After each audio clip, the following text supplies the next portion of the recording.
So I just covered what happened on the night of 7th and 8th. What we found that on the night of 8th and 9th, starting as early as 22:30 hours, our cities had a mass raid of drones, unmanned aerial vehicles, UCAVs, starting right from Srinagar, going down right up to Loc-യ. It was a mass raid in waves, and it was relentless. However, we were prepared, and our air defense preparedness ensured that there is no damage on ground or to any of the intended targets that the enemy might have planned for.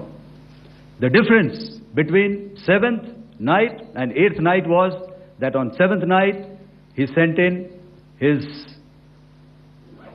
Jihad class of UAVs. However, these UAVs can go some distance, they are armed. However, on the 8th, less numbers of armed UCAVs were there or UAVs were there, and more numbers of quadcopters, maybe for surveillance or just for harassment of civilians. This continued till midnight. Our air defense preparedness ensured that there was no damage on the ground, either to the military installations or to the civilians. However, the enemy had yet again shown that he wanted to up the ante and he wanted a fight, and we were up to the task. In a measured and calibrated response, we once again targeted his military installations, which included his SAM sites at Malirkant. This also included his surveillance radar sites at Lahore and close to Gujranwala. These were suitably addressed, and thereafter his drone attacks continued even till morning, which we countered, and during the daytime there was some respite. Here I would like to bring out another aspect. What we found was that while the drone attacks were being launched from somewhere close to Lahore, enemy had allowed his civilian aircraft to also continue to fly out of Lahore. Not only his own aircraft, but international passenger aircraft, which is quite insensitive, and we had to exercise extreme caution, even at the cost of some tactical disadvantage, to ensure that there is no damage to any of the civilian aircraft. And this was also brought out in our press briefing during the day. So I will now hand over to my colleague to cover the events of 9th onwards.